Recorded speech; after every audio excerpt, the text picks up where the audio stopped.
This is Elvira, and you're listening to the Timo and Carly Show. Welcome to the Timo and Harley Show.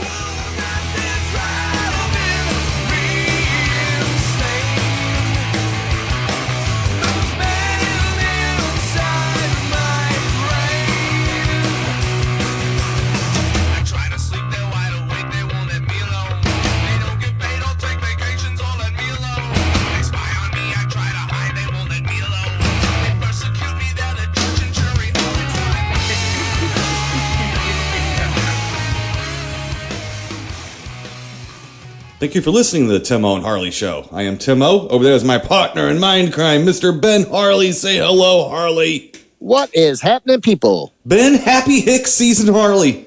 Hey, it is Happy Hicks season. We have Danny Hicks in the house once again. Hello, Danny Hicks. Hey, you didn't do your duck call thing. What's up?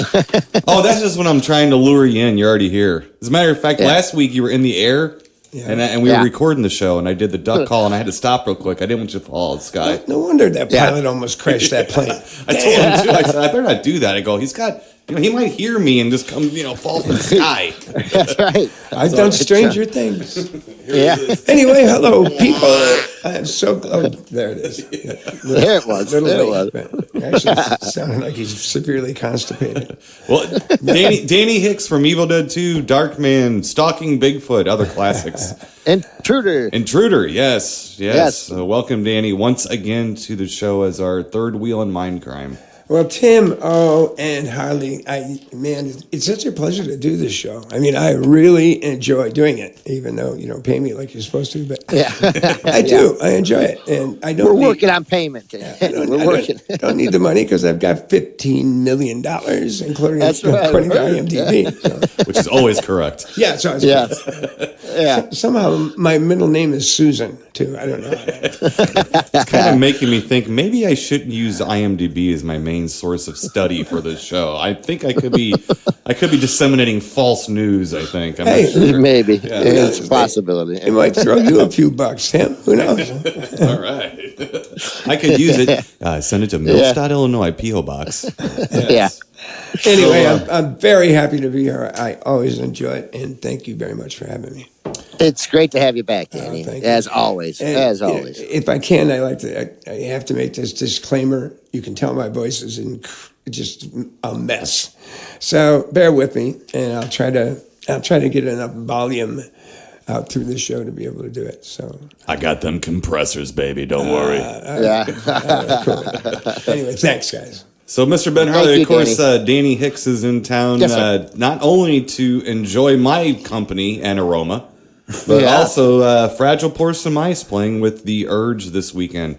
The space-time continuum, by the time you hear this, it'll be over. But it doesn't matter because it's sold out. Da-da! Yes. Yep. So if you didn't get your tickets, you're out of luck. Yeah, tell that to the people emailing me, asking me if there's tickets. It's like, nope. Right. There was. So, no, there's not. That's what sold out means. You can't get me in. It's like, I had to get a phone call from the headlining band to get in. Yeah. So, and here's the thing. Call them. They're going to shake you down, Timo, to get in. Exactly. Well, I don't understand the problem, Tim. Why don't you just throw Angie in the ditch and you'll have an extra ticket? There you go. Yeah. That'll work out very well for me, won't it? Yes, it won't. No, it won't, because I sit behind you in that vehicle, and I love Angie. So, he keeps an eye on me, Mr. Ben Harley. He's waiting for me to make a mistake. But I think he's not here all the time. What did I say? What did I say the other night? Something, she was drinking wine, and I said Tim accused her of being a lush or something, which is absolutely not true. And I said I just wanted to drink enough wine so that I'm attractive to her. so that she finds me attractive. Between the two of us, that's why I said she was a lush. She's working on it. She's trying. She's a sweetheart. She's trying. So we got Angie is the coolest human being on the planet. I agree. She is a sweet, sweet lady. I agree. She's doing much better too. She's doing, and Danny is witness to that. He can tell. Yeah, she's already getting irritated with Corey and stuff. So she's back to she's back to normal. Back to normal. I can tell she is starting to feel a little more attracted to me, but just a little. So you keep thinking that, buddy. So we have that going on, and me and Danny are fighting over my wife. We got that, which is pretty normal.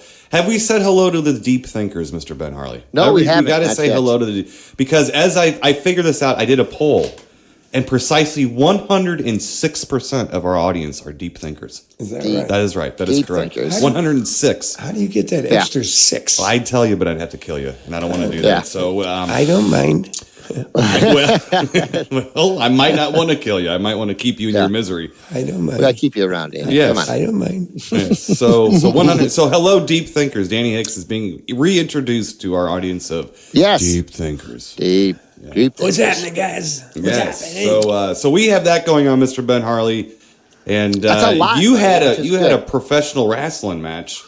Ooh. Yes. And Yes, now your show for the last couple months hasn't been on television, correct? But you can find it on YouTube. Yes. But I think that your company has made a kind of a comeback with this last event. Is that correct? Yeah. Good. I I hate to be a Debbie Downer, but the last show was dog shit. How's that sound? Okay. Is that without sugarcoating it? I completely understand what you mean coming from your point of view. Yes, I know what you mean. So you're not happy with the performance last go around. No, no, sir. Not really putting that on our wrestlers as much as how it unfolded.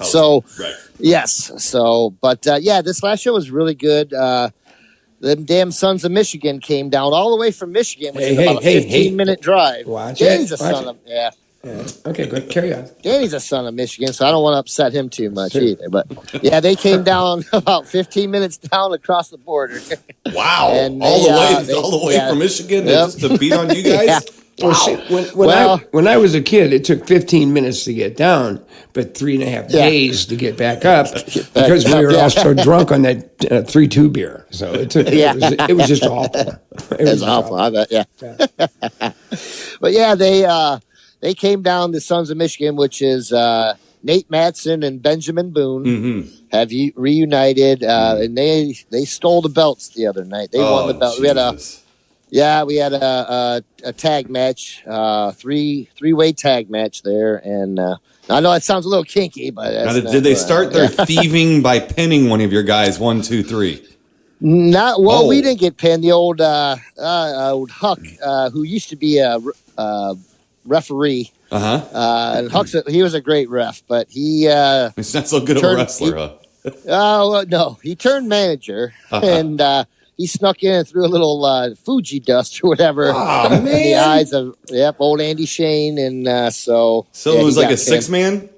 Yeah. Oh, so you didn't have to lose. No, but so that was tough. But the match was pretty cool because 3 guys had to be in the ring at once. You had to tag your partner to get out. And we had some pretty large guys in that ring. And I mean, it was interesting. It was actually fun to be a part of and to watch it, and I think the crowd enjoyed it. And I did my best part to make sure if they weren't enjoying it, that they would be enjoying it by the end. Whether they liked me or hated me. Yeah. Oh, yeah. Yeah. So we got a couple of kids, I rallied around each other. This little family of, kids. They were scared of me at first. This little feral family of kids waddled their way in, and Ben gave them the business all night. Oh, yeah, sure did. First time they've ever been out of the house. They're never going to come out again. But no, it was fun though. They were scared of me at first, but by the end, all of them were, united against me. So it was fun. That's a good start. It was a good time. Yeah. So it was fun. It was a good time. You're probably just looking for food, Ben. Yeah, they might have been. I do look delicious. I must admit. And I've been in Michigan, so I know. Yeah. Yes. Now, do you have you got another event coming up around the Christmas time then? December 29th is our next show. Yeah, next event. And, I think we're going to be out of the tag team championship picture for a little while. So we'll see where we got a little something up our sleeve. Oh, boy. That should be quite interesting. And it should give us a few months. Yeah. But it should give us a few months of good stuff to work with. Good. We'll see. We'll see. And so far that we've been, it's nice, Tim. I think, like you said, the gentleman that he wasn't there the other night, though, my cosplay cosplayer. Oh, you're cosplayer. There's a Ben Harley cosplayer that comes to wrestling matches and dresses up like Ben. Yeah. He has his own, I told him about it. You have arrived when you have a cosplayer. Absolutely. Yeah. Yes. Yeah. Does he charge you to take pictures with him? No. Yeah. Because Well, he is a shrewd son of a gun, though. I will tell you. Yeah. because my cosplayers, the guys who do Jake, they charge me to take pictures with them. Oh, jeez. So I believe you. I paid him. What can I say? I paid the guy. Yeah. Not a boy. My manager, Dominic Mancini, the greatest manager on the planet, looked at me like I was absolutely nuts. I'm looking at you like you're nuts too. Yeah. Yeah. I get along Good on down you, pretty Danny. well. There's one of the reasons. Yeah. Yeah. But it's funny. The other night, a gentleman it comes out. Him and his daughter. They brought me a staff, like this 6 foot or 5 foot staff with a skull on top of it, and gave His it to name me. wasn't which I thought, Aaron, was it? And he didn't call you No. Moses. Okay. Just No, no. Okay. But How I about thought Jesus? that was. Yeah, no. Oh no, not that. Yeah. But I thought that was really nice. Very nice. And and we were really over the other night, which was like, and I know and I know Danny can attest to it. He doesn't like clowns a lot. Yeah. And that's the response we get from people, whether they like us or not. It's just it really gets the crowd going, And the response when we came out was I was taken a little aback by, which was good. I mean, I was like, wow, and it's kind of nice to be over, but yeah. But you gotta be careful because you guys are heels. Yeah, You're bad guys. You exactly. can't if you get too popular, Yeah. it gets wishy washy. Exactly. You gotta So piss them off somehow, Harley. You gotta do it. that's kind of where we're trying to head back with, something a little nice little swerve. But Well, I'll I'll leave tell that you, up it your was sleeve. great. We'll leave that Yeah, up your it was- sleeve so you can surprise the not so deep thinkers at the wrestling. Yes, Hit exactly. him with your stick. Hit him with That's your right. stick. I got a new stick. I tell you. So the stick I wrapped up is we gonna retire that one now? I call no. it baby. I don't know what Yeah. you call it, but I call it baby. With Yeah, the stick no. with the skull on the end of it. I wrapped it real nice and t-shirt stuff and taped it up No. for you. I can't. I actually felt bad because I didn't use it the other night, and I felt bad. I actually felt bad for her baby. There, I was like, she had to sit in the back, He's in the back in pieces, wondering which stick to hit somebody with. yeah, You're too sensitive to be a manager, Ben Harley. I know. I felt bad because he needed, he needed to be out there shocking people. And it's funny, and one of my favorite things is with that. I always get somebody or a couple people to scare them with that when they're not, looking. There's one gentleman. It's my job every time to get him, and I do. Poor guy. He knows it's coming, but he always falls for it. But yeah, we have a lot of fun with it. So Very good. but thanks for asking. Yeah, so we've been all performing, except for the professional over here that's retired, but we've all been working at it. Yes, he has penciled in a couple of naps while he's been here, Mr. Benhart. Quite a few naps. So we see him for 5 minutes. He's like, "Whoo, I'm done. I've had enough." Back to the trailer." It's hard work being Danny Hicks, man. It is. You should try it sometime. Oh no, no thanks. Good. Yeah. He's still trying to trick me into letting him with Angie. See, any chance he gets, and I got eyes in the back of my head. Last night I don't know what we were doing, but Tim has a picture of Angie O in her bikini bathing suit floating in the pool, and every time that picture flashed by, I almost said something incredibly inappropriate. It's my iPad screensaver. You've probably seen it. I told you, I kind of forget. And I'm being honest. I'm like, I sort of forget. Like I'm out somewhere and I turn on my iPad and there's my wife, for everybody. But it is what it is. Hey, hey. And then I'd sit and say, "Well, damn, look at that chick." Never mind. Go ahead. We've been having fun, Mr. Ben Harley. As per usual, been having fun. So Danny has heard some of the wildlife. He has heard some coyotes out there, some people laying on their horns and screaming at each other. That was kind of weird last night. Yeah, so, we get people drinking out here in the country, the rural areas and everything. You get people drinking in here. Yes. Do they go parking, Timo? I haven't seen a lot of that. I have seen people stuck on the side of the road because they were looking for a place to park drinking and they're too drunk to stay on the road, so they get stuck in the mud. Seen some of that, but I haven't actually seen it. I know it happens. I do know it happens, but we're not on a road where it's a good road to do it. It's too many curves. No. There's no shoulder. Well, there's too many curves, so you can't see somebody coming. So there's never too many curves, Tim. Wow. That's what I keep seeing about Angie's picture. Yeah. Woo, got that one. You got one. Yeah. Slide one of those chips over for Danny Hicks right there. Yes. So, but you know what? The one thing we haven't seen, Mr. Ben Harley, since he's been here, has been turkeys. Nope. Except for Sunday on MeTV, we did watch the WKRP in Cincinnati episode. The turkey episode. Yes. God is my witness. I thought they could fly. And the funny thing is, I told Danny, they really can fly, just not the domesticated ones that people like have on cartoons and stuff. I'm like, but turkeys fly quite well, and it's shocking to see them fly because they're large animals, they're large birds.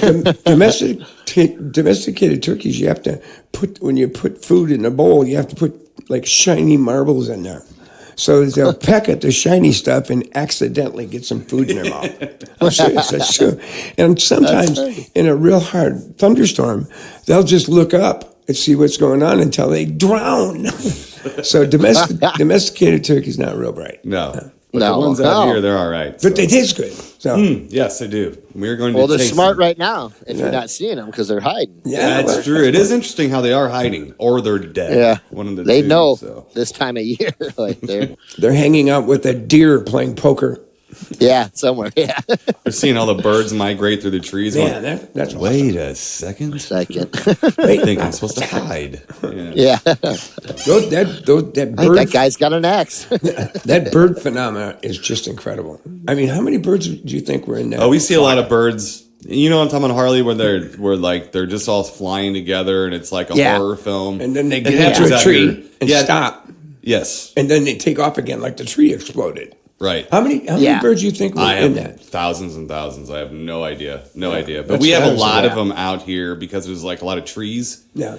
And there's not a lot of trees in the region. So the birds like to come and hang out. And he's right. It's like a cartoon. So the trees has lost its leaves.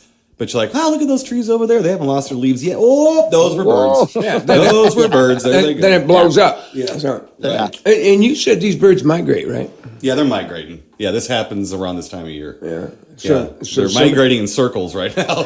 Somebody's trying to find somebody to be the leader. Yeah. Okay. Right. Somebody. Yeah. Follow Philip. Right. No, don't follow Phil. Philip. Oh, God, not Phil. Let's get to some stuff we watched here, Mr. Ben Harley. And Danny Hicks. Yeah, lay it on me. So we watched a few What'd you guys things. watch? Let's see here. All right. Okay, so I didn't write down the year for this. I'm going to go for 2014. I'm going to go for... I don't remember the year in this one. We watched the movie Big Game. Okay. Okay, now Big Game was the movie that was done by the people who did Rare Exports.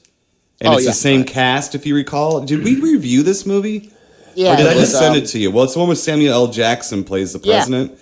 Yeah, and the kid helps out. Yeah, the kid from Rare Exports and and so he's out in the woods to prove his manhood, which is I guess what they do in Finland. And he's in the woods to try to bag a deer. And in the meantime, Air Force One goes down and he has to help Samuel L. Jackson escape from terrorists and Secret Service and anyone else in the woods. Yeah. Besides an animal. Bears. Yeah. That's the one thing I'm surprised I didn't see in this movie. Yeah, it should have been. Yeah, there was no animals that they were on strike. I guess so. It was that year. So. It was one of those years. Yeah. This is just one of those movies, like you have all these huge movies that come out that everyone talks about. A lot of them have people in spandex, like superheroes and things. Yeah, like, people go crazy over these movies, and yet there's this little entertaining gem of a film here it's called Big Game that I think blows all those movies out of the water. And yet I don't know of anyone that's heard of this film except the three of us because I happened to watch it because I happened to catch the fact it was made by these people. That's the only reason I watched it. I like Samuel L. Jackson, but I'm not going to watch a movie I've never heard of. That's an action movie with one star in it. Right. That which actually there's plenty of stars in it once you start watching it, international. But still, it just blows me away. How do people not know about this movie? How do people not watch this? And they must have spent a tremendous amount of money. Did you have the budget on that? It doesn't. No, but it's certainly in the millions. Oh, I mean, it's not a low budget film at all. It's just wonderful. I mean, it's a great, entertaining movie. And what really blows me away is that it's the cast from Rare Exports in a completely different story, but it's the same characters. Yeah. From that movie. Not only the same actors, but the same characters. And to even go back, they were a distribution company who made these little short videos to send to their clients for Christmas, for New Year's. Oh, you know, Tim, I've been a part of movies like this where they get everybody together. They're going to make this movie, and they say, well, you know what? If we're going to make this movie, why don't we change the names around? You know, get the characters different names, do some different prop stuff, and we'll shoot 2 different movies at once. Mm-hmm. And they do that. I don't think that was this because the kid was much older in this one. Oh. He was a lot younger in the last one. Then never mind. But you know what? The shorts, though. No, but I know what you're saying, though. But the shorts that they did were hysterical. Yeah. Because they were more like based off of Rare Exports, where Rare Exports were like scary Santa Clauses running around and elves, and they had to capture them all or something like that, right, Ben Harley? Yeah. I don't want to. I don't want to give the whole thing away, but in the little shorts they would send out to their clients, it would be like these hunters hunting Father Christmas, and Father Christmas was a fear-old, naked, middle-aged guy in the woods, looking around, and he had his hair coming out, and there was all these like Rambo effects. Very handsome. Yeah, very handsome. But they were hilarious, and it was the same cast again. Yeah. And it's just an amazing little lineage of little films that I found amazing. The budget, Danny, here I'm looking it up, was 8.5 million euros, so about 10 million. You're kidding me? Wow, I would have thought a lot more. It looks like it. I mean, it's done well. These guys make good. It's done really well. Yes, these guys are very good at making films. But it was a lot of fun. Yeah, it is fun. It was a very fun movie. Yeah. So, and I know we did review it, right, Harley? Yes, sir. Yeah. So it was a good one. Yeah. So I highly recommend seeking this out and Rare Exports as well. They're both very... Yeah, especially around this time of year, you know, with Christmas and stuff, Rare Exports would be a really good one to watch. Now, I mean, it's good to watch anytime, but I mean, it would be a good one to seek out at this time. We watch it around every Christmas. Yeah. It's a joy to watch, like Big Game's a joy to watch. So, all right, well, moving on, Mr. Ben Harley, from 1954. Lots of 1950 stuff. What else is from the 1950s, Mr. Ben Harley? Danny Hicks. Danny Hicks is from the 1950s. We made some damn good stuff in 1950. In the 1950s. So let's see here. First up, we watched Dial M for Murder. Oh, nice. Dun, dun, dun. The Alfred Hitchcock. Classic with Ray Milland and that fun cop. Little guy used to do some stuff. Yeah. Oh, yeah. We've also been watching some Alfred Hitchcock Presents because it's been on late at night, and we're like finishing up our glass of wine or something, and we're done with the movie. So those have been kind of fun to watch. Yeah. Oh, I bet. So they're on MeTV. They've got a lot of good actors and actresses in it. Oh, yeah. Don't they? Yeah. Mm-hmm. But we had fun watching Dial M for Murder. That's one of my favorite Hitchcock movies as far as how well it's written, as opposed to how it was made. I think that it was just a fun little twisty thriller, and the police detective guy, the old codger in that movie, I love him. Yeah. I love that guy. As soon as he shows up, I'm in. Yeah. I'm in. Here we go. Buckle up. You know, it's funny, having worked with Sam Raimi so many times, and then going back to watch Dial M for Murder, I know Sam Raimi is he's a nut. He's absolutely crazy about Alfred Hitchcock. In fact, that's why he wears his suit all the time, because he's trying to pay homage to Hitchcock. Yeah, Hitchcock. Yeah, so I could see some of the close-ups. Like the camera would swing away, and it would kind of zoom in a little bit to the dial on the phone, and I could almost see Sam Raimi looking at that and saying, I could take that a little bit further. You know? And Scott Spiegel too. Scott Spiegel went nuts with that kind of stuff. Yeah, he had point of views of everything. He made a whole movie full of bizarre shots. Yes, he did. Intruder. He did. Yeah. He did. But I can see, first of all, why Sam Raimi loved Alfred Hitchcock too much, and then I could see how Sam was using what he learned from Alfred Hitchcock to make his movies, which I found very interesting. Well, he was, and Hitchcock was not as stoic as his persona was too. His movies were a little out there, and so was he. And he had a pretty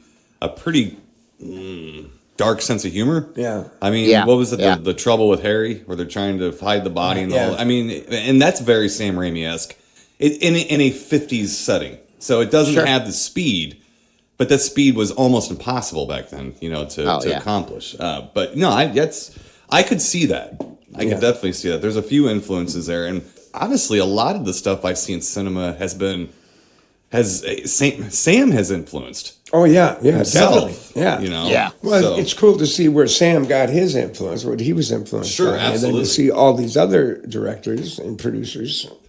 Absolutely. Using Sam, being influenced by him. But it was fun to watch, Mr. It was Ben Harley. very fun. I got to tell you though, I was so damn confused.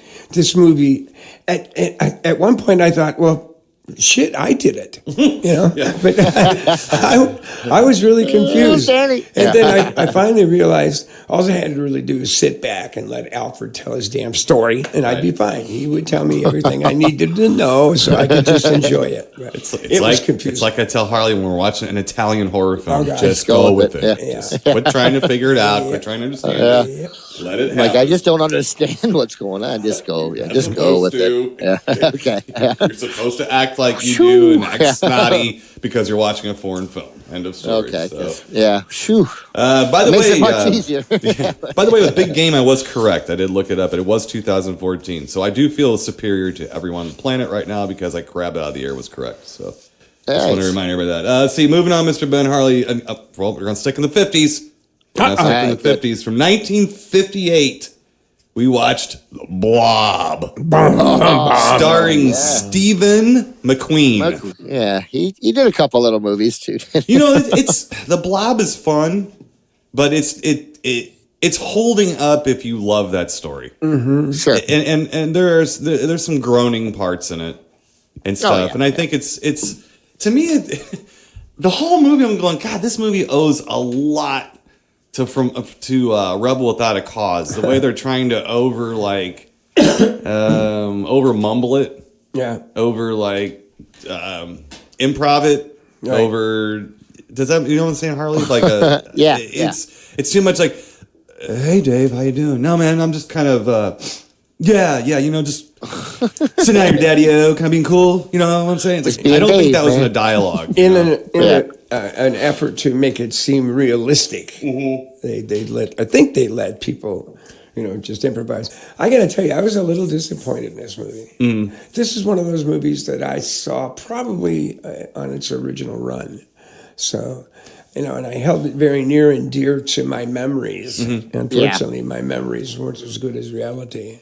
It doesn't hold up that great, but it did spawn one of the few decent remakes in film history. And I think that the remake in the 80s of this movie, with Kevin Dillon of all people, as a star, I mean, it's good. It is a good movie. It's a good movie. It's very, I don't know. It's close to the original.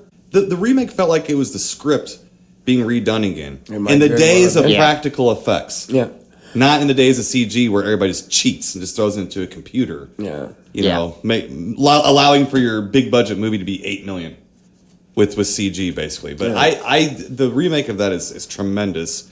In the late 80s, Harley, where we talk about where the movies weren't that great, all things being considered, but the effects were really getting good, and then came CG. Yes, and right when they were getting really good, it was like okie dokie. So, but we did enjoy watching The Blob though. It was fun. Yeah, it was fun. I know we reviewed it, Tim. I think it's been a little while, but I've always kind of enjoyed that movie. I just enjoyed the look of the film. I think much more than the actual film. It just looks so rich. I still think it holds up, and The Blob itself looks okay. It's not bad and. But I get where you're coming from with the, it is kind of like Rebel Without a Cause without a blob in it. Yeah, at times, it's like a low budget Rebel Without a Cause. With a blob running around. Yeah, but I do enjoy that movie though. I still love. And when the blob walks up to Stephen McQueen, goes, "You want to do a chicky run?" You want to? Don't call me chicken. I didn't say. I said chicky run. I don't know what you mean. I never got that in that movie. It's like, I don't think he did call you chicken. So. These things keep me up at night, Mr. Ben Harlan. I know. Did he say chicky run? Call him a chicken. I don't know what he did. Don't understand. Yeah. But getting back to the Blob, yeah, it was fun. So we had a good time. I think I agree with you too. The Blob, it's not that the Blob doesn't hold up; it's the miniatures the Blob is oozing through sometimes. Yeah, don't. that didn't work at all. Yeah, it didn't hold up as well. No, because even when I was a kid, I remember those were pretty convincing to me. Yeah. In the 70s when I would see it or something, like, ooh, yeah. Yeah. Now what we should do is watch Beware the Blob or Son of the Blob, the Larry Hagman produced sequel that is chock full of cameos like Burgess Meredith and people like that. Do you remember that, Harley? We did review that. Yeah. It's a really low budget, creaky, weird 1972. Should I tell my Larry Hagman story now? Go ahead, tell your Larry Hagman story. I was in a bar in Santa Monica, California, and I was sitting at the bar, and Larry Hagman and a group of his friends were sitting at a table down below us, and we got to talking about this and that. We talked, for quite a bit, for, I don't know, an hour or so. And then I got up and I had to go to John. I had to go to the bathroom. So I walked up to the urinal and I'm doing my business. And Larry Hagman walked in. Now, I don't know if you guys know this, but Larry Hagman's like 6'7". He's just so tall.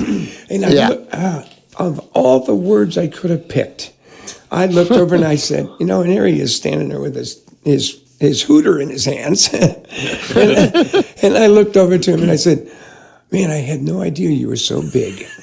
And as soon as it came out of my mouth, I thought, no, tall, Danny, you should have said tall, really.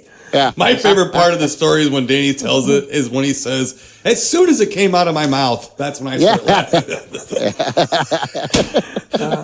Anyway, just a little side humor about Larry Hagman. Oh, that's awesome. And God bless his soul. Yeah. Oh, my goodness. Boy, that man could drink. Wow.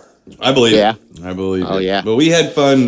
We had fun with the Blob, and we have not watched the Larry Hagman version, but I don't know if I'll put Danny through that one or not. So I'm not sure. You're doing pretty good this trip, I Tim, have. so let's not fuck up too bad. Yeah, we've been doing good. Okay, so a couple more, Mr. Ben Harley. Yeah. Real quick, Lay it from on. 1951, we watched something that me and you have talked about often on this show. We watched The Thing from Another World. Ooh, nice. Original Who Goes There an adaptation. Yeah. Starring Kenneth Tobey and my man Paul Frees. Yeah. The voice himself, Paul Frees. So now we've debated this in this show with Danny about the John Carpenter thing, and I think that what everyone needs to understand is that, at least from my point of view, I don't care which version you're talking about. You guys can argue all day long. I like all of them, and I love this. I love this one too, and I love it for what it is. Is there more than two? Well, there's a prequel to the Carpenter's version that came out in like 2011. But all of these movies are so reverent to each other and to the source material. As a matter of fact, the one that's the least reverent to the source material that you've actually read as well is Carpenter. It's the least reverent one is the Howard Hawks one. Oh, okay. Yeah. Because it's the one that's furthest away from the source material. Doesn't mean I don't love it. It's almost like the heart of that story is perfect to me. The way where they're at, what is happening to them, and how the story unfolds. That to me is a perfect horror story. Yeah. And so no matter which way it's being told, no matter how many monsters there are, no matter what it is, I just fall in love with it. I think it's great. And I like the fact how reverent all of the Carpenter, very reverent to Howard. Carpenter's a Howard Hawks nut. He was a nut. Yeah. That's why he wanted to remake it. In the movie Halloween, The Thing is pays playing on homage, TV. yeah. The Thing from Another World is playing on the television. And that's where I first found out about that, too. Oh, okay. As a kid. All right. Yeah. But we had a good time watching, and I think, again, it was a winner for Danny. I think that one held up for him pretty Well, good. see, here's what's interesting. When I was a little kid, like 5, 6, 7, even 8 years old, my mother was a bartender / cocktail waitress at a bar in downtown Farmington, Michigan called The Gay Way. Now, that was when gay meant happy. It wasn't anything else. It just meant happy. But she would take us to work with her. When we'd sit around for a few minutes, hanging out with all the idiot drunks, and then she'd ship us up to the Farmington Civic Theater, where for I think it was 25 cents, you watch 2 movies and then the cartoons and then whatever like a Three Stooges episode or something. So I did that every Saturday for I don't know probably 5 or 6 years of my life. So I got to see a lot of these movies that were made in the 50s when they were originally out, when they were first released. So I find that very interesting. And I got to tell you, The Blob did not hold up, but The Thing from Another World was even better than it was, than my memories of it. And the main reason is the system that Tim's got with the Blu-ray and the 4K, you could probably correct me on this. I'd never seen the monster before in The Thing. I'd never seen it. I mean, when I was a little kid watching it in a theater, I think you got like a 3-second brief shot of his face, but you didn't see him other than that. He was obscured, far away, it was shadows too dark, over. Out of focus and stuff. Mm-hmm. But when we watched it the other night on Tim's equipment, it was amazing how beautiful it was and how crystal clear it became. And I saw the monsters several times that I'd never seen before. I didn't really know what this thing looked like until I watched it the other night with Timo. So it did hold up. And in fact, like I said, it's even better than I remember it. So it's got some scary moments. Yeah. It's got some scary moments. There's a good jump where they open the door and he's standing right there. You know it's coming. There. Yeah.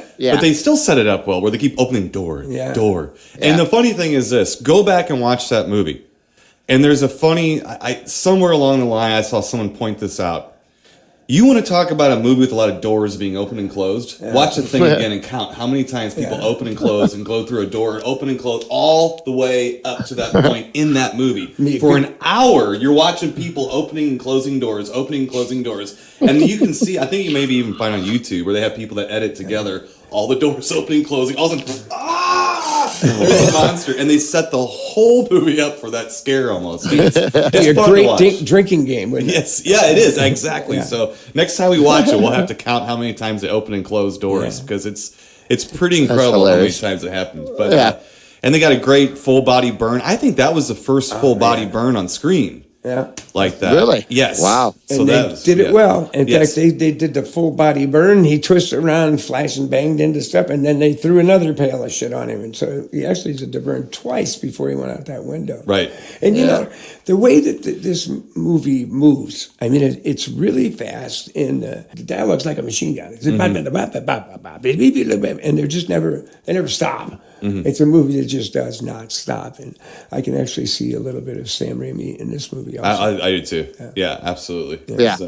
So I thank you very much for letting me watch that, Tim. That was really cool. You're welcome. So I always enjoy watching it. It's always been one of my all-time favorite movies, and now I see why. Mm-hmm. In fact, before I go back to L.A., I wouldn't mind watching it again. Well, now that I know there's so much stuff out there. Right. Or in there. I can throw it in for you, no problem. Okay. So, well, this brings us up to the... Yeah, it's not going to break Timo's heart to watch again, no. So this brings us to... Danny was walking around looking at my posters, and he came across, Mr. Ben Harley, my posters of Curse of the Demon, Night of the Demon, and the Monolith Monsters. Okay, so he looks at the Monolith Monsters, and boy, he challenged me almost in a way. He's like, how could that be a good movie? He just looked at the poster with the big rock diamond things falling on people. I said, well, Danny, now, the reason it's hanging up, because it's a lot better than it ought to be. Trust me on this one. Yeah. So from 1957, I did Unleash, and I didn't plan on this, but since he brought it up and looked at it, I did Unleash the Monolith Monsters on Danny, starring Grant Williams, the incredible shrinking man himself, and our buddy old Les Tremaine in it. Now, we have reviewed this one too, but I think you're going to be surprised about this one, Mr. Ben Harley, because I think Danny actually kind of enjoyed it. I thought it was a great movie. The only thing wrong with this movie is the damned idiots that had the title came up with the title. Well, it's probably the title first. They had to write around it. Well, then they should have done something. I mean, no, it's just ridiculous. Even looking at the poster, it will come to get you. Wait a minute. How? Is it going to walk across the desert and strangle me? With what? No. Okay, it's going to fall on me, but how's it going to get there? The Monolith Monsters. Yeah. Now I'm going to have to be careful because we have mountains and shit in California. Southern California. It doesn't rain enough to have that happen to you, though. So. Well, and I spend a lot of time up there looking for rattlesnapes and tarantula, but I might find a monolith monster up there. If I do, put the shiny rocks back down. You know, except for the couple that I'm going to bring back to you. Yeah. But it's one of those movies, and I told Danny the story about when I saw it. It was on PBS on like the weekends when I was a kid. They would play an old 50s scary movie like Monster on the Campus or something like that. Then they would play an Abbott Costello movie.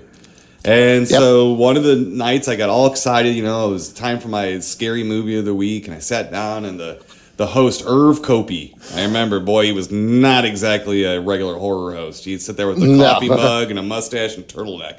And so he would say, tonight's movie is The Monolith Monsters. I'm like, the what? And they even had a little preview, and they showed like a little rock falling. I'm like, man, I'm going to have to be scared of people running from a rock. You know, it's like, run, the rock.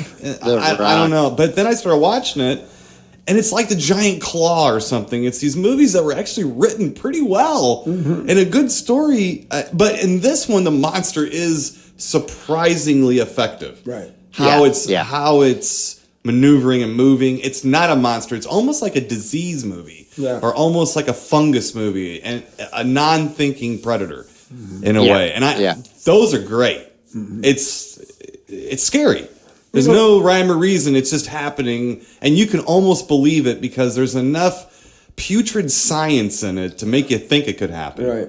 And you know what was really amazing is that there's that one scene where the monoliths are rising up out of the desert floor, the mountain floor, to a point where they can no longer stand. So they fall over and shatter. And then the new ones start growing up again. That was done very well. Yeah, it was. They really did that well. Yeah.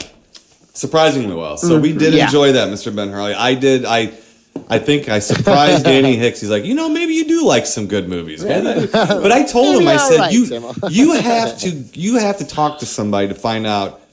These movies were all titled horribly. I'm sorry, but what's the difference between that and The Blob? Right. You know, I mean, so they're all The Thing from Another World. You know, they're really titled kind of like cheesy and goofy. But some of these people said, hey, I'm talented. I'm going to write a good movie in spite of you. Yeah. The monster might suck, everything else, but I'm going to write this as a good story. So if you read it, it would be a good book. Yeah. And those were the good 50s movies, I think. And I'm sure a lot of these were springboards for these guys, too, you know? Like, I'm going to come in and, I'm going to knock it out of the park. I don't care what you think, you know? Yeah, I mean, exactly. Right, they could at least get a gig writing some on TV.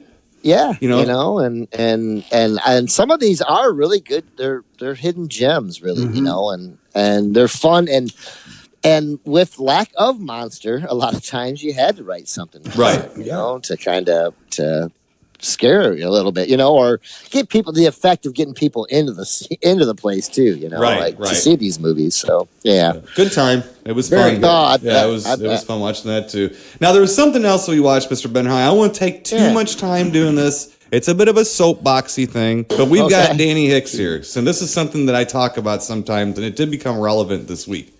So I do have the 4K Evil Dead 2 disc. So I popped in the disc to show Danny what the movie looked like now in 4K, because now it looks pretty much, I think, the way Sam intended it to look. It's beautiful. Yeah, and it does. It looks really great. The grain's still all there, the film grain, but it's supposed to be, and I like seeing that and everything. So that was fun. So then there's this little documentary. I think it's a French documentary, and it has anybody from Edgar Wright to Guillermo del Toro pontificating about the movie Evil Dead 2.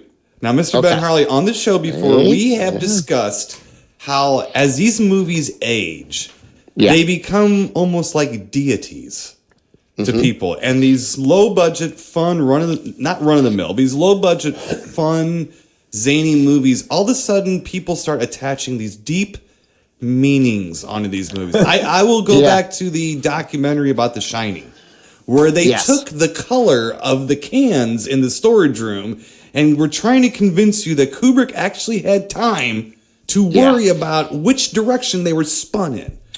And then they would take the movie and roll it backwards and play it against each other, almost like listening to Dark Side of the Moon and watching Wizard of Oz, thinking that was on purpose, right? Yeah. So all this stuff. So I'm sitting there watching these people talk about these deep-seated meanings in Evil Dead 2. And I told Danny that this bothers me because it doesn't need to be anything more than a fun movie. Well, We have a gentleman who was on set of this movie, and I want it confirmed that some of these movies were just made as fun movies. No deep-seated bullshit going on, at least not any that anyone was aware of while they were filming it. I think people are attaching their own politics and stuff to what they're seeing in movies, and people can't help themselves today. Danny, confirm this shit for me, please. You're absolutely right. I mean, shit, do you know why I used my right hand to throw the papers down into the cellar?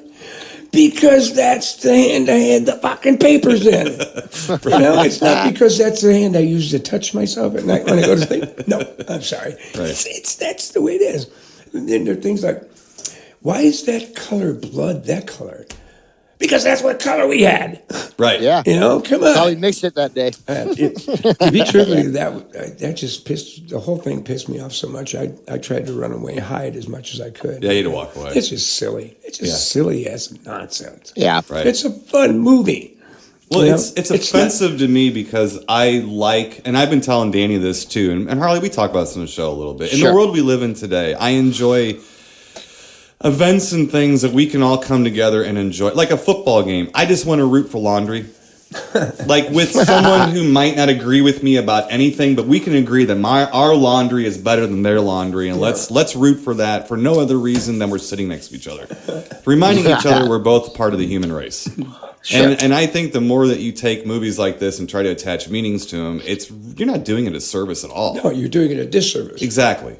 And here's the thing too, and I'm not trying to be a pompous ass myself by saying this because you do a good job of it, though. Well, I do a good job, but in this case, what I'm saying is I've never heard Sam Raimi, and not that I've ever been around him, but I have been around Bruce Campbell in close quarters with these guys talking about these movies. Right.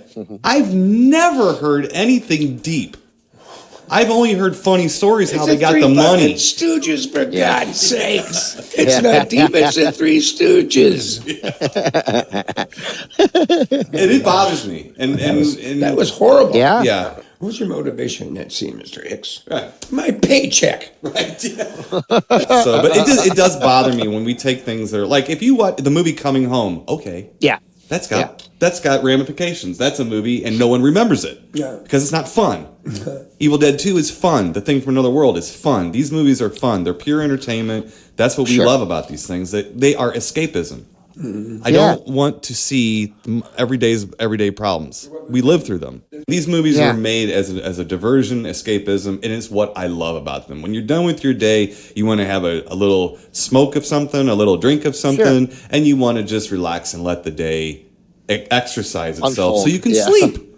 But also, just to defend that a little bit, there are things that actors and directors will do to put their opinion or something into the film that nobody knows about except for the people putting it in and the person that it's meant for. Mm-hmm. I'll give you an example. The glove, Freddy's glove over the top of the door in Evil Dead 2. That's Sam's tribute to those guys. Mm-hmm. In fact, when I say Crazy Buck's gone blood simple, I didn't know what that meant. So I asked Sam, I said, what does this mean? He says, somebody of mine just made this movie and called it Blood Simple, and I want to give him a little plug. I said, okay, now that I know it doesn't mean anything, I can deliver the line. Right. And I'm proud to be the first person to show you that movie. And we enjoyed watching it. Blood Simple? Yeah, we watched it and enjoyed it. Good. Yeah, it was a good movie. But that's what it was. So sometimes there are meanings in these pictures that mean something, but only to a few people, and it's not very important. Right, exactly. Yeah. That I buy. I mean, I see all those little nods, and that's fine. But when people start attaching like deeper things, and it's always like a decade or two after the movie was made, where it's hard to defend it, or the people are gone that made it, and they can't say, no, we just that wasn't it. Yeah. But it is something, and I just wanted to at least have a gentleman sitting here who was in the movie that was being pontificated on by very smart and good directors. I think the one that really bothers me, though, is Night of the Living Dead. The way that movie has warped its meaning over the decades has just driven me crazy. And it starts with Dwayne Jones being the star. He was a movie came out in 1968. Yes, he was an African American, or as we used to say, he was a black fella. Yeah. And so what? He was the best actor. That was the story. That was a story that Romero told up until like maybe the 80s or 90s, until I think he gave up and said, yeah we did it because it was Vietnam and social justice. And I mean, he just seemed like he started going along with it. He also used to argue and say, those aren't zombies. Zombies are voodoo things. Those are the undead. We never called them zombies. They were the undead. Or they undead. And then now he's like, oh, my zombies did this. So he just changed. It was almost like James Whale saying, fuck it, the monster's Frankenstein. I'm done arguing. Do you like your zombies and the new speedy zombies, or do you like the old-fashioned ones where they're slow? I like the old-fashioned ones personally. Oh, yeah. Now you're getting on the weeds with me. Yeah. But I hate them all. But they attach so much. And I do think that, was it influenced by the times? You can't help but be influenced a little bit because you're living your tax code by making the movies influencing you. Everything you're doing is influencing you. But to say that the movie was about anything but walking corpses and rednecks shooting them, I don't really. And Dwayne Jones, I'm sorry, I know for a fact because I heard it so many times before it was poisoned that he always said, and I appreciate this so much more. This to me shows a post-racial world when which we're not in, but I'm saying when he says. It doesn't matter he was black. He was the best actor. That to me was so much better than any kind of bullshit you can try to come up with excuse. And so it bothers me because I want these movies to be what they are. Fun entertainment for all of us to enjoy together and laugh at each other and with each other at the same time. Yeah. And they're trying to take that away from you, Mr. Ben Harley. So I decided that I am going to continue to sit out in my front yard. All right, in a folding chair with my cane and my BB gun, and I'm telling the world, get the fuck off my yard. Get out of my get off my lawn. Off my lawn. We haven't excuse me. We haven't started doing this yet, but I've offered him lessons on how to be an old codger. So I'm gonna help him with that because I've got the old part down already. The codger I'm gonna have to work on a little bit, but I can get there. I can do it. I'm pretty good. You're getting there. All right. So far, I've learned how to kick a guy in the balls without getting up out of my chair, which is fun. It's fun. It's kind of like that. It's sort of a cross between Stretch Armstrong. And that punter toy you used to have where you pushed on the helmet. Yeah, push up the head. Yeah, would punt, but somewhere in between that. So, you got anything, Mr. Ben? How we need to get to our official film? So Timo, I got a little something. I did watch something on the Toys That Changed the World, which was kind of interesting. It went from the G.I. Joe up through like Masters of the Universe. Mm-hmm. Now, I didn't watch the Barbie one. I'm going to get back to that one, when I got a little time. But no, she changes with the times, Mr. Ben Harley. Yeah, she does. She's a little curvier in the '60s, so it's all about that, right? I'm going to get to it when I have a little bit less of a will to live. Exactly. When I don't want to live anymore, that's when I'm going to watch that. But it was quite interesting. The G.I. Joe stuff. I know my older brother, who's in his middle 50s. He had a few of the G.I. Joes. I know I took a whooping from him one time because I beat one of the G.I. Joes with a hammer because I want to know how it talked to open it up to see how it talked. And then I took a beating for busting that up. But that's what I do remember about G.I. Joes as a kid. I can just see you in the middle of the stream with this maniacal look in your face go, how do you talk? How do you talk? Beating the stein out of a doll. Your brother didn't use a hammer, did he? No, to beat you? No. Okay, good. I was lucky that the hammer was nowhere in sight at the time. But see, you did know what you were doing, didn't you? Yeah, exactly. But it was quite interesting to watch these documentaries, though. The Kenner Toys one about Star Wars is real interesting because of all the other companies that turned down Lucas, to do that. And Kenner's here in Ohio, my beloved state of Ohio, in Cincinnati. So that was always, I knew a lot of people that would go down there, either their dads did deliveries or something that would get Star Wars stuff, or, it was just, it was like local legend here in town, the great, in Cincinnati, Kenner's there, but it was interesting to watch that and see it from the perspective of the people who came up with the ideas. You know what I mean? Right. And how a lot of those toys were used from toys that didn't sell too well. So we'll take this guy and we'll just change it into this. We'll repaint his face a little bit or something. Yeah. And resell him. Yeah. Re-gift him. And it's funny to hear like just how we're talking about with these movies and how sometimes a lot of stuff just happened organically, or it's what you had to use, so we used it. There was nothing maniacal behind it or special behind it. It's because we had to use this stuff, and so there was a lot of stories of that were really interesting to me, but as when I was coming up to when He-Man and Masters of the Universe was coming out, I was just starting to get out of toys. I was trying to kiss girls a little bit more at that point, so I was done practicing on Tila. Yeah, exactly. So Evil Lynn taught me. Yeah. Well, it's so funny about that Evil Lynn. He's like, and the guy that came, he's like, think about it. It's Evelyn. I know. Evil. It's like we weren't really thinking that hard on this stuff, Oh no, it meant something. Yeah. It meant oh something. Yeah. Oh yeah. Sure. Yeah. But what was neat about the He-Man story is that at that time, they kind of were going backwards a little bit. All these toy companies were competing with Star Wars at the time. They're, trying to catch up. But it was funny how they took something that was, like Conan the Barbarian. Yeah, it's very Conan. Yeah. Yeah. It's a cross between Conan and Thundar, the cartoon. Yeah. Yeah. To me, it was almost like back going from when Sputnik came out and all the kids, Danny, right? We're into space toys and stuff, trying to make them go back to liking cowboys and Indians. Yep. So to me, it was interesting that, because here we have the same thing again, Star Wars and space toys, and we're going backwards. And actually, it worked out pretty well for them. And they went from making, let's say $7-8 million a year to like next year $100 million, the next year $300 million to $400 million.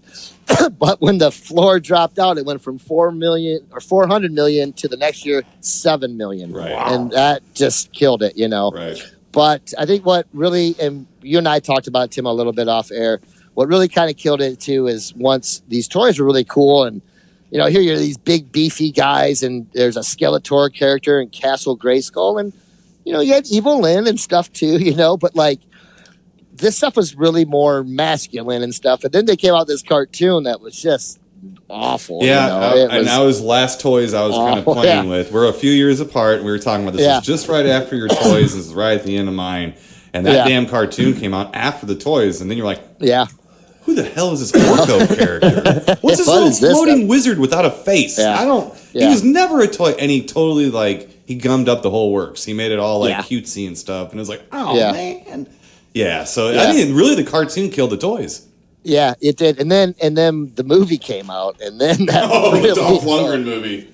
Yes, I think I have that on Blu-ray. Actually, it's and I tried watching that the other day, and I couldn't get through it. I mean, even Dolph Lundgren, who has a very nice, well put together body, looks at me and goes, "Oh, I was too oiled or something. This is not." He looks more like a Chippendale trying to turn the ladies on than he's trying then heroic. But what channel is this? Is this like a series you're watching, Mr.? It was on Netflix. Yeah. Oh, so is it a series or is it a documentary, one movie, or is it a series? Well, it's a series. So far there's just 4. Okay, so it's an episodic thing with different toys and stuff on Netflix. Okay. But one thing I'll say, the last thing real quick, is the G.I. Joe thing, them trying to push that for kids or for boys. That was a big, big leap for them, and then they went to, was it Hasbro that did it, I think, and they were making Mr. Potato Head, which actually was a real potato that you stuck the eyes and stuff on.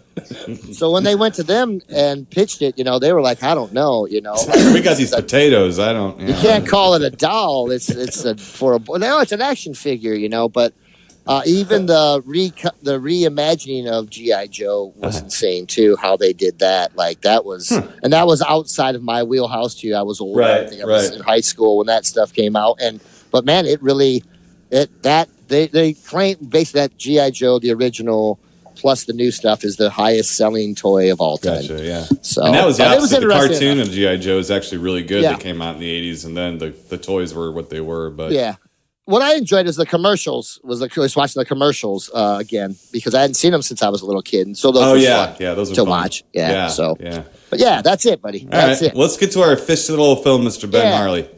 Let's do it, my friend. And Danny, my other friend. Yeah. All right, from 1993. This is a bit of a. This is almost like as you say, Mr. Ben Harley, the future for us. We don't. Yeah.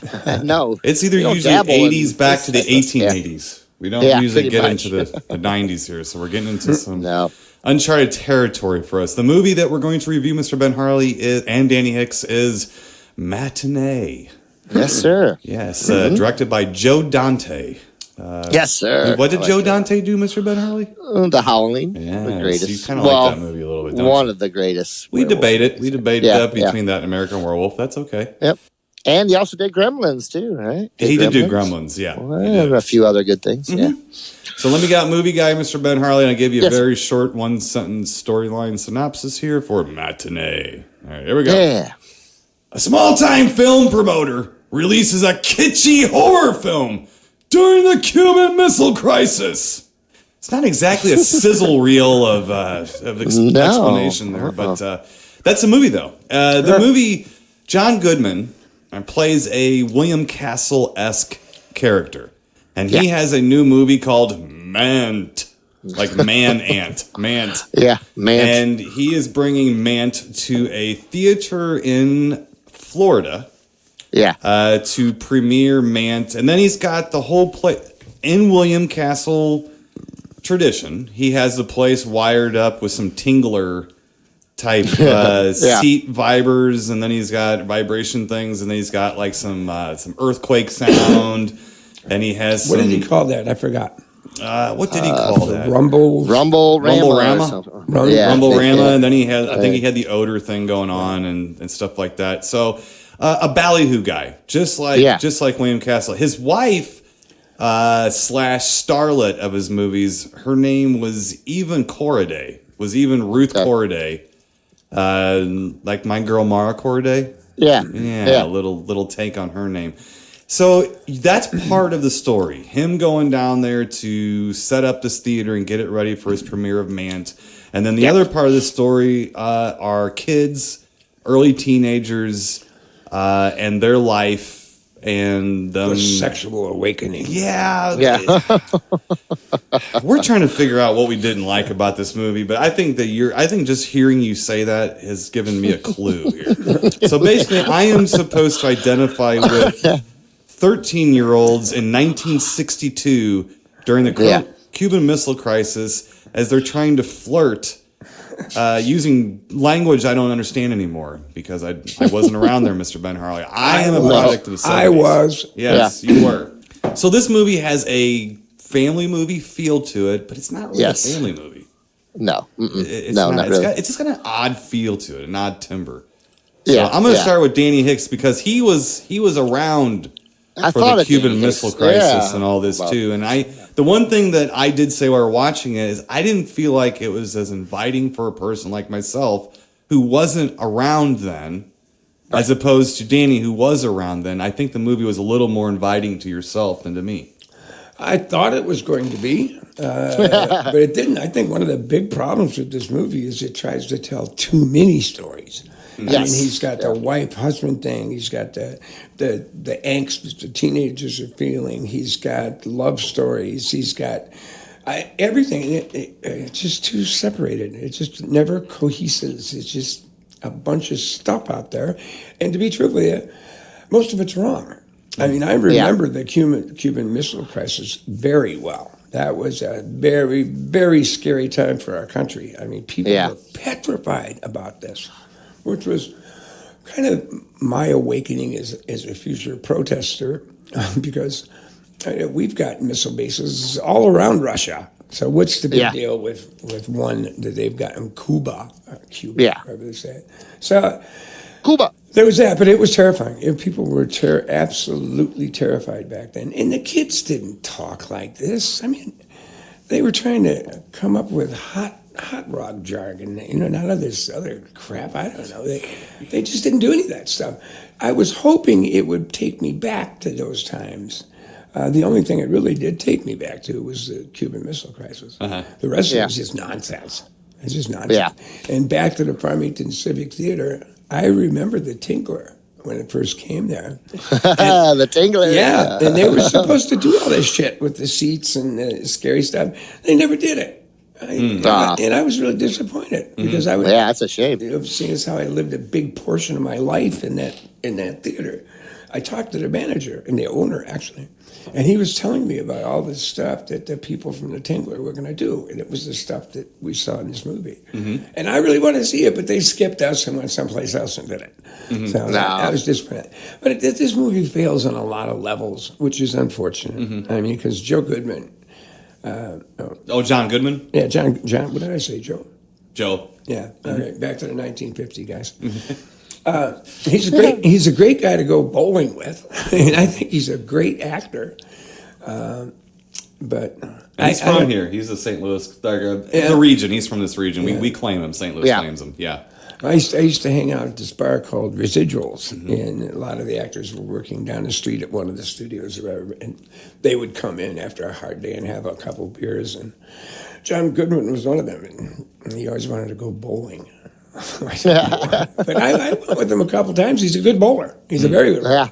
He's a good guy, and he's a great actor. Unfortunately, I don't know. This movie didn't make it. But it's a good try. It's not not angering you. It's kind of frustrating because everything is there, but some of it, like, just moments where, like, it feels cheap. Some of it just felt like it's trying to look bigger budget than it is. Yeah. And it didn't really work. And Ben Harley, here's a nice thing for that. I know you're going to say this. Just allow me to say it. Okay. It needed more Mant. It did. Yes. It needed a lot more Mant. Because once they got going to the Mant stuff, that to me was pretty funny. Like, when he was in the, waiting room, or when he's talking with the doctor and stuff, and he said, well, we got your x-rays back, so don't worry about it, your teeth are fine. Like, he's got a giant ant head, like, on the brighter side, your teeth are fine. Like, oh my God, that stuff for me was just funny. And then how, and even the part with the, the seat zapping when he grabs her butt or whatever she's calling, that stuff like that was just, to me, was funny. And what do you call this thing? We call him Bill or Bill. Oh, Bill, just that stuff was fun. But yeah, you're right. It needed more Mant. And I kept thinking of little Danny Hicks sitting in the theater, trying to look through it through his eyes too, which was fun watching this. But I think I've only seen this one time before, and I think the reason I had only seen it once is because there's not enough of the movie theater stuff, And I remember there being more, and I only really remember a little bit of the ending, I guess, of this with the balcony and them getting trapped in the fallout shelter, But I just, they went I don't know. A long way to get that one. Yeah. But I just don't really remember a lot of this film, But a lot of it gets mixed up with the movie Popcorn because Popcorn, they're in they're showing 3 different movies, and the movies that they're showing on the screen is more interesting than the movie that's happening around. And they're showing old movies, and so they recreate like an old Japanese movie that's dubbed. They recreate, what was it, a Mansquito? Wasn't it Mansquito for that one? And they're actually pretty good. And the problem with these movies is that when you see this stuff, you almost hope there's a special feature on the disc where they just show Mant or they just show Mansquito.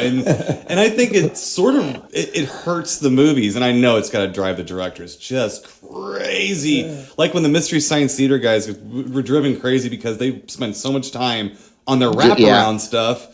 And the riffing was just but that's what everybody liked was riffing. They didn't care about the wraparound stuff, and that's what they worked so hard on. But I kind of here's one thing about Mant though, and this was a bit of what Danny Hicks would call a toozy. So we're watching the movie, and as soon as the scientist guy comes on the screen and the doctor and Mant, I go, holy crap, that's Dr. Carrington from The Thing from Another World. It was an ass. It was a jerk off scientist guy from The Thing. Wow. Yes, he's the one that tried to talk to him. Yeah, Robert Cornwaith. Yeah, that was him. His name. It was him, Robert Cornwaith. Yeah. Yeah, so that was definitely him. And I'm sure they did that on purpose. I mean, yeah. It was not an accident. No, Dante hired old 50s guys for the inserts or for the Mant movie to be shown. I got to say one more thing about the kids' behavior. In the 1950s, like 55 or something, if you tried to do the shit that these kids are doing in this movie, throwing the shit all over the place, and you'd get your head knocked off. Right. Yeah. I mean, you did that shit, but you did it in a way so that you wouldn't get caught. Right. It wasn't all happening. Right. Yes, kids weren't beating each other up, throwing popcorn all over the room and tearing seats out. Right. Because Mr. Holder or his son, William Holder, saw that going on, you get your heads knocked together. They do that shit. That, and one more thing, with the Cuban Missile Crisis going around, and I appreciate the fact that he did this, because the Cuban Missile Crisis was absolutely terrifying. But you know what else was terrifying? Those guys, the guy that was dressed up as Mant. Yes. Okay. Yeah. The bully. Yes, those people were scary as hell. I mean, they come back, or they'd be there, and they'd have their leather coats on, their waterfall hairdos, and they're 10, 15 years older than the junior high kids that they're preying on. That really did happen, too, and that was scary. Man, you saw those guys coming, you knew you were in some trouble. You're like, you better beat it. They were major lead pricks. They had nothing more to do than pick on you and beat on you and stuff. Yeah, exactly. Assert their dominance because they're 10 years older than you. Yeah, exactly. Now, and Danny, I know that this is sort of a little bit of an elephant in the room. There was the creepy, isn't that guy like 20 hitting on a 10-year-old thing going on in this movie? Like, the ages of these kids were unsettling, to say the least. Like, looking at them together. And I know that at that age, we do develop in different speeds and everything, but the optics on some of this was a little questionable. Yeah, it was. Yeah, the greaser look, he was a lot older. Like, he was like, and he was funny though when he was picking on the one kid. It was kind of funny. I was like, this guy is bizarre. He's really out there. It was but funny. those people existed, and they were scary son of bitches, man. Yeah. Well, and I think this movie was trying hard to be like an American Graffiti and Stand By Me hybrid, but it just like I said, it's not as welcoming as those. It's like it was trying too hard to be 1962 and then didn't try at all.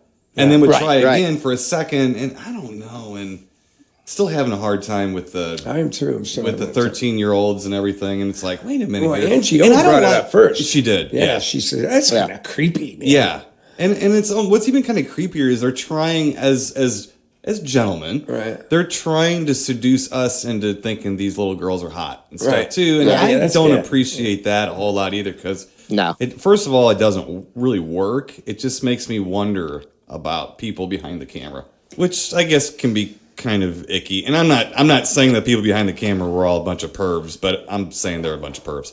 So, but it was a little. I didn't notice that as much, I don't think, when I saw it back then. I guess I was around 22 or something when this came out, or 20 years old. And I saw it when it came out on VHS. But the same thing is, it didn't never do anything for me either. I've had a really rough relationship with this movie because I want to like it. I like Popcorn a lot more than this. And it's kind of a similar type of movie where Popcorn's more of a horror film. This is more of a comedy. Yeah. And this one is like, and I've always looked to, like, when this movie first came out, that would be one of my dreams, to own a theater like that and do this type of thing, with showing monster movies and have people dressed up. And that would just be, for me, selling popcorn and stuff. That would just be fun for me. And there was one part in the theater where in the movie, where he was talking about the theater itself. And, when you go in and, and it was cool. Like he was saying, they take your ticket. Now there's no turning back. And you come out, and I miss that feeling of the old theaters, and I still go by the old theater that's down here now. It's a batting cage, for crying out loud. Oh, man. But that's where I saw, Jaws, and the last movie I saw there was a Three Amigos, but it's still there, and I still hearken back to those days, and so I did like that, but I just think this needed more about the theater. It just needed more theater stuff. Yeah, it felt to me like everybody did okay. Like, it wasn't like the acting was bad or nothing. It was an uneven, it was an uneven recipe. Like, everything put together didn't quite work. And I think that the writing and the writing of the characters and the casting ruined it. I think it didn't jive. None of it jived at all. I mean, not that John Goodman was a bad casting or nothing, but the kids were. No. It threw you off a little bit. I did like your buddy Robert Picardo, who was the theater manager. Yeah, and nobody remembers he was Eddie from The Howling. Eddie, the most horrifying, scary guy of all time, Eddie in The Howling, was that guy. Has become such a nerd, like after that. You know what I mean? You could not tell it's him. He's a character actor, man. He's awesome. Yeah, it's awesome. But I'm gonna, it's hard. What are you gonna do, Harley? Because it's hard for me. I can't poop on this by it's hard any for means. Me too. Yeah. But I'm going to give it a real mild grape ape because I enjoy what it was trying to present to me. It just fell a little short. It did. It had all the elements. And even the fact that they were that far, they're close to Cuba too. They're in Key West. Yeah, I appreciate they were in Florida. And that did lend to their. Yeah, I mean, it was right there. But I don't think they did enough with it. I just don't. I think everything was just left not enough. There was just not enough of all of it. It was the right ingredients, the wrong amounts. Too much of a lot of things and not enough of it. It was just like Danny was saying, there's too much going on. There's too many different stories, and it's just not enough of just one thing to stick with. You know what I mean? So what do you think, Danny? What's your final thoughts? I'm going to give it the same thing as Ben did. Real mild grape ape. Yeah. And one more time back to how scary that time was. Yeah. I mean, I bet. I was in Detroit, Michigan at that time, and I can't imagine how much more scary it would be where you can literally, look out your window and see Cuba. Or pretty much. I mean, if you climb to the top of the tallest building, you'd probably see it with a pair of binoculars. So that must have really been scary. So I'm going to give it a mild. They just tried to do too much, and they didn't do any of it well. I'm gonna tilt the balance here. I think it's a really, really good try, but I mean, I don't want this movie isn't asking for my help, and so it should be better, and I'm pooping on it mostly because somebody along the way. There was a lot of people probably behind the camera standing there. Someone should have said, would you be cool with your daughter going with him? Can we do something here? I mean, something could have happened.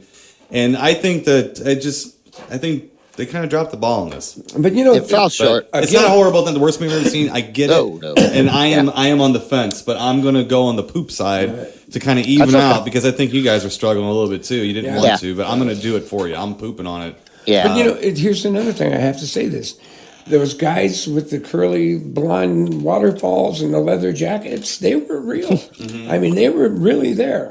Sorry, listeners. Yeah, I'm scared of those guys, too. I'm pooping it, and you guys are mild graping it. So it should be better. I think we all can agree with this. It should be a lot better than it is, and it's not the worst movie I've ever seen, but it needs more mant. That's all we can say. Definitely. I did use the movie as a good point to Danny of why I watch the movies I watch.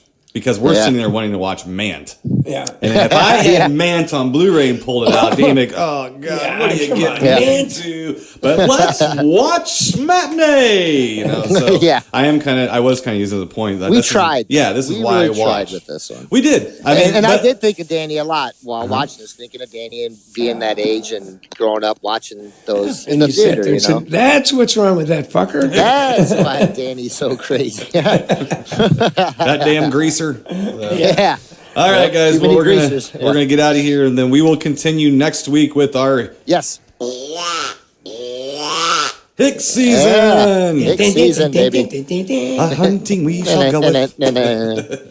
All right, so let's see here. Next week, Mr. Butterhawk, I'm not exactly sure what we're doing. We'll still have Mr. Danny Hicks with us. So we will report back from the Urge show, the sold out Fragile Porcelain Mice Urge show, and report back from all the trouble we're getting in, and I'm sure you'll have some trouble you're going to get into, and some Thanksgiving turkey and all that good stuff. So happy Thanksgiving. Happy Thanksgiving, guys. Yes. Yeah. So stay spooky, and we'll talk to you then. Keep it creepy, people. Bye. You've been listening to the Timo and Harley Show, brought to you by ScreenPrintingFactory.com, your affordable one-stop solution to all your screen printing needs.